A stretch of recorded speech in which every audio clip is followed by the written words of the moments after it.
Students, मैं हूँ रिश्ता बंसल। मैं आप लोगों को ऑर्गेनिक केमिस्ट्री पढ़ा रही थी, जिसके अंदर हमारा चैप्टर चल रहा था एनवायरमेंटल केमिस्ट्री। आज हम देखने जा रहे हैं, कल की क्लास के अंदर हमने देखा था वाटर पॉल्यूशन, और आज की क्लास के अंदर हम देखते जा रहे हैं सॉइल पोल्यूशन। देखिए, तीन थे अपने इसके अंदर, एटमॉस्फेरिक पोल्यूशन, सेकंड था वाटर पॉल्यूशन, जिसको हम अपन कंप्लीट कर चुके हैं, और आज हम स्टार्ट करने जाएंगे soil pollution. Soil pollution is defined as the build-up in soils of determined toxic compounds. देखिए, अपनी अर्थ है, ठीक है, अर्थ के ऊपर सॉइल है, ठीक है। सबसे ज़्यादा पॉल्यूटेड कौन सी होगी? यही वाली सॉइल, क्योंकि ह्यूमन एक्टिविटी से सारी चीज़ें डिस्टर्ब हो रही हैं। तो build up in soils of determined toxic compounds, chemicals, factories हुई, यहाँ से केमिकल्स निकले, वो भी कहाँ गए? अर्थ में। तो अर्थ में ये ए लेयर है मान लो, तो यहाँ पर क्या हुआ? ये दोनों लेयर डिस्टर्ब हो गई। किससे? केमिकल से। यहाँ से फैक्ट्री से केमिकल निकला, यहाँ पर इन्होंने डाल दिया। तो रेडियो एक्टिव, मान लो यहाँ पर कोई एटॉमिक बॉम्ब बना रहा है, ठीक है, उनसे रेडियो एक्टिविटी, या फिर थर्मल प्लांट लगे हुए हैं, उनसे रेडियो एक्टिव एलिमेंट्स का जो भी कचरा था वो भी इन्होंने अर्थ पर फेंक दिया। तो अल्टीमेटली कौन डिस्टर्ब हुआ? सॉइल। और सॉइल से कौन डिस्टर्ब होगा? प्लांट, ठीक है। प्लांट डिस्टर्ब होंगे तो ह्यूमंस हो जाएंगे डिस्टर्ब। तो इस तरीके से ये पॉल्यूशन इनडायरेक्टली ह्यूमन बीइंग्स को ही इफेक्ट करता है। रेडियो एक्टिव मटेरियल्स और disease causing agents which have adverse effect on plant growth and animal health. वही चीज़ बताई है कि प्लांट ग्रोथ को हेल्थ को इफेक्ट करेगा, देन किसको इफेक्ट करेगा? एनिमल्स को। एनिमल्स की जो हेल्थ है उसको अफेक्ट करता है। इस तरीके से पोल्यूशन का साइकिल चलता है। Pesticides, many naturally occurring chemicals such as nicotine. अब देखिए, नेचर्स के अंदर निकोटीन का प्लांट है, ठीक है। अब यहाँ से निकोटीन निकलेगा, जहाँ कहीं भी होगा वहाँ से निकोटीन अलग तो किया जाएगा प्लांट से। हमने ये टबैको प्लांट से अलग कर दिया, ठीक है। अब जब अलग किया तो इसकी फसल अपन ने काटी, तो उसके बाद क्या हुआ? कुछ वेस्ट निकला। अब वेस्ट को हमने कहाँ छोड़ दिया? अर्थ पर। तो इसने क्या किया? पॉल्यूशन जनरेट कर दिया। Pesticides are basically synthetic toxic chemicals. अब जैसे पेस्टिसाइड्स हैं, पेस्टिसाइड्स को हम क्या करते हैं? बनाते हैं। किसके लिए? फसल्स के लिए, ताकि अपनी फसल अच्छी हो। उसके अंदर हम उर्वरक डालते हैं ना, आप लोग उसको हिंदी में उर्वरक बोलते हैं। अब ये ग्रोथ अच्छी होगी, लेकिन ये पेस्टिसाइड अपनी अर्थ पर ही तो डाला अपन ने। अल्टीमेटली किसको इसने पॉल्यूटेट कर दिया? जो सॉइल्स है उसको। तो synthetic toxic chemicals with the ecological repercussions, ठीक है। Insect resistance of DDT। अब एक टाइम था जहां पर इंसेक्ट बहुत डेवलप कर रहे थे और सारी क्रॉप्स को ख़त्म कर रहे थे। यहाँ पर क्रॉप है, बना लेते हैं, ठीक है। अब यहाँ पर छोटे छोटे इंसेक्ट्स हैं,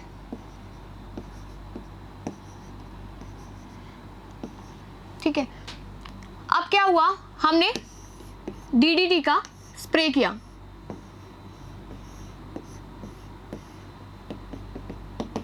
स्प्रे किया। अब ये इंसेक्ट तो खत्म हो गए, ठीक है, DDT से, लेकिन ये कहाँ चला गया? नीचे अर्थ में, ठीक है। अर्थ में गया, अर्थ के थ्रू वाटर के अंदर गया, और वाटर के थ्रू वाटर फिशेस के अंदर गया, ठीक है। छोटी फिशेस के अंदर गया, छोटी फिशेस को फिर बड़ी फिशेस खाएंगी, और अल्टीमेटली बड़ी फिशेस को कौन खा रहा है? ह्यूमन। तो इसके अंदर ये DDT चला गया। तो तो ये क्या हुआ, एक तरीके से साइकिल जनरेट कर लिया इन लोगों ने। तो अब क्या हुआ, डीडीटी तो एनवायरनमेंट से जा नहीं रहा है, उसके बाद हमने क्या किया, डीडीटी को बैन कर दिया। Insect resistance of DDT increased other organic toxin such as aldrin, और दूसरे जो टॉक्सिन्स थे उसमें आते हैं, एक तो एल्ड्रिन और दूसरा है dieldrin, were introduced in the market by pesticide industries. ठीक है, समझ में आया।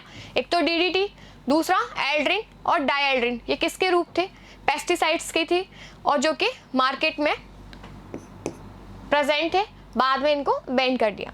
Causes serious metabolic and physiological disorder, और ये ह्यूमंस के अंदर जाकर क्या कर रहे थे, सीरियस डिजीज जनरेट कर रहे थे, कैटाबॉलिक और मेटाबॉलिक। देखिए यहाँ पर ये मॉलिक्यूलर लेवल्स पे था, सॉइल्स के अंदर था, फिर एक्वेटिक प्लांट के अंदर गया, फिर स्मॉल फिशेस के अंदर गया, फिर लार्ज फिशेस के अंदर गया, फिर लार्जर फिशेस के अंदर गया, लार्जेस्ट फिशेस के अंदर, ये मैंने एनसीईआरटी से लिया है आप लोगों का। उसके बाद ह्यूमंस के अंदर चला गया, और यहाँ पर इन्होंने क्या किया, सीरियस डिजीज जनरेट कर दी। In response to high persistence of chlorinated organic toxins. अब जो क्लोरिनेटेड जैसे BHC था ना, बेंजीन हेक्साक्लोराइड, ये भी क्या था, टॉक्सिक था। A new series of less persistent और मोर बायोडिग्रेडेबल प्रोडक्ट्स कॉल्ड ऑर्गेनोफॉस्फेट। अब इनको रिप्लेस करके जो हमारे क्लोरिनेटेड ऑर्गेनिक टॉक्सिक्स थे उनको रिप्लेस करके उनका अल्टरनेट ढूंढा, क्योंकि अगर आपको ये बोला जाएगा कि इसको बंद करो तो किसान तो ये बोलेंगे ना कि हमारी तो फसल खत्म हो रही है और हमें दूसरा अवेलेबल कराओ। तो इन्होंने कहा हम तुम्हें अवेलेबल कराएंगे, कौन सा, बायोडिग्रेडेबल, जिसका नाम है ऑर्गेनोफॉस्फेट। ठीक है, इसको और क्या बोलते हैं, carbamates, have been introduce in the market. ठीक है, इसकी जगह पर जो अपना फॉस्फेट थे, सॉरी जो अपने एल्ड्रिन थे, डायएल्ड्रिन थे, उनकी जगह पर क्या यूज में लिया गया, carbamates. The pesticides industries has shifted its attention to herbicides such as sodium chlorate. ठीक है, सोडियम क्लोरेट से इंट्रोड्यूस कराया गया। जो अपनी पेस्टिसाइड्स यूज कर रहे थे उसको हमने शिफ्ट किया, उसको हमने उसके अंदर, जैसे हम लोग पेस्टिसाइड्स की जगह क्या यूज करने लग गए, हर्बिसाइड्स यूज करने लग गए। क्या, सोडियम क्लोरिनेट या फिर सोडियम आर्सेनेट। ठीक है, ये दोनों याद रखने हैं। हर्बिसाइड्स कौन कौन से यूज किए गए, सोडियम क्लोरेट और sodium arsenate and many others. Some herbicides causes birth defect, ये कुछ डिफेक्ट तो जनरेट कर रहे थे, लेकिन ये जो हर्बिसाइड्स थे ये लेस केमिकल पॉल्यूटेड थे। तो pesticides and herbicide represent only a very small portion of wide spread chemical pollution. ठीक है, देखिए अब इंडस्ट्रियल वेस्ट, इंडस्ट्रीज के अंदर हमारी बहुत सारी चीजें बनती हैं, वहां का जो वेस्ट है वो क्या कर रहा है, पॉल्यूशन जनरेट कर रहा है। तो इंडस्ट्रियल वेस्ट एक तो बायोडिग्रेडेबल के अंदर हमने लिया और दूसरा नॉन बायोडिग्रेडेबल के अंदर काउंट किया। तो बायोडिग्रेडेबल के अंदर देखिए कौन कौन सी मिल्स हैं, cotton mills, food processing unit, paper mills and textile factories, कपड़े बनाने वाली फैक्ट्री, पेपर मिल्स, पेपर्स बनाने वाली, फूड जिसके अंदर हमारे डिफरेंट तरीके के फूड्स बनते हैं, वो सारी फैक्ट्रीज, ये कैसी थी, बायोडिग्रेडेबल।